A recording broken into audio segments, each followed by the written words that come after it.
My name is Braun. I'm managing partner of the Prague office of Braun Partners. We are one of the major international law firms in Prague, small compared to international relations. We're about 25 lawyers in Prague, some 10 more in Bucharest. We've been in the country since 1994 as a firm. Personally, my history is a lot longer. I come from Germany, but I was very happy to go to study here 20 years ago. So I was the first Western law student after the revolution to study law in Prague. And I've basically returned to Germany, but since '94 I've stayed here as a lawyer.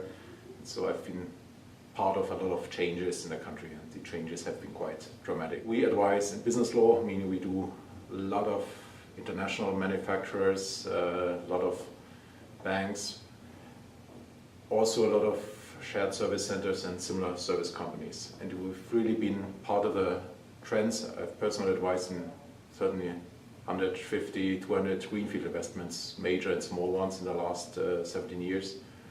And now, of course, we shifted a little bit the business, but we are still convinced that the Czech Republic is the right place to be. And I can only say from our experience, in the 1990s, wages were the most important reasons for our clients to come.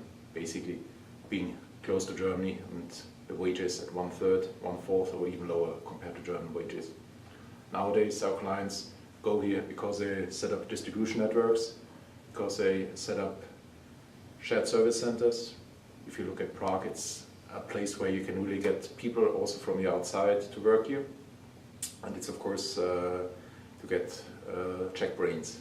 Brains are scarce all over the world, and this is, in our experience, one of the big advantages, that you have a very well educated population, very good in also manufacturing, very good in English nowadays, so big improvement in particular with the young generation, and all that in a country with a very, very good infrastructure, both in terms of traffic, both in terms of IT, in terms of safety. I mean, you can feel very safe on any street in the Czech Republic, and of course in terms of life quality.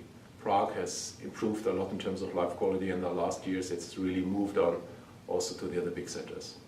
So it's still a very attractive place for tourists, but also for expatriates, and it should not be any issue now of getting qualified people from all over the world working in Prague. In addition, we have quite a favorable tax regime, which should it also make easier, at least for many Western Europeans, to come here, to live here. And that's, of course, one of the reasons why many countries lose good people to Prague, why many companies decide to move to Prague. Being a lawyer, of course, we do have some criticism. It's a stable environment, so also a lot of progress has been made in this over the last 15 years, but it's still not completely as far as it would be. There's some willingness to change in politics, but not in all areas.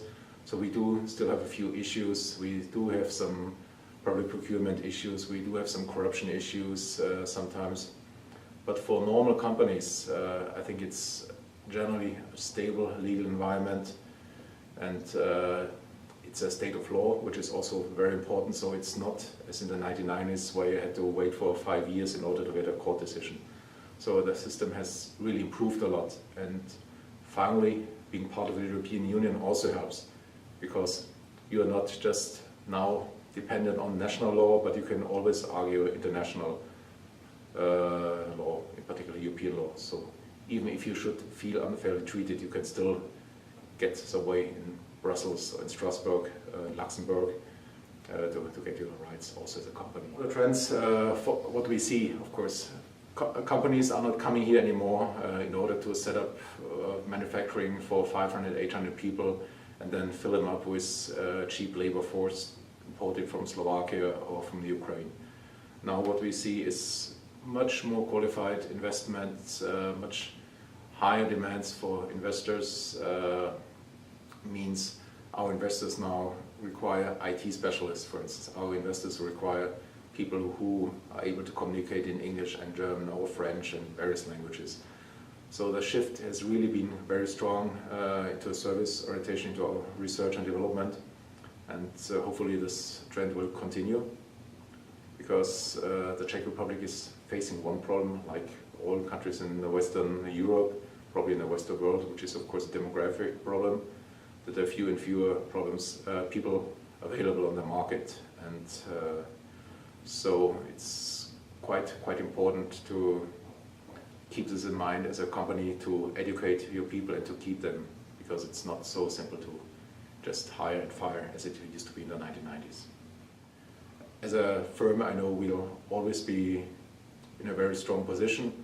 We've also taken part in a lot of purely Czech companies now going abroad, which is also a very positive development. Czech-owned companies not looking just to produce cheaply and sell to somebody, but really to go actively on Western markets, and of course rediscovering traditional markets in Russia, and even we are advising some Czech companies with the first steps in China. So it's already one of the nice trends I see for Czech-owned, family-owned companies, that they are also going global. And this is a very positive development for the future, because if you look at the Czech economy, of course you will see that a lot of large Czech companies are still foreign-owned, and for the country as a whole, for the future, it's very important to have also large Czech companies in Czech or mainly Czech ownership.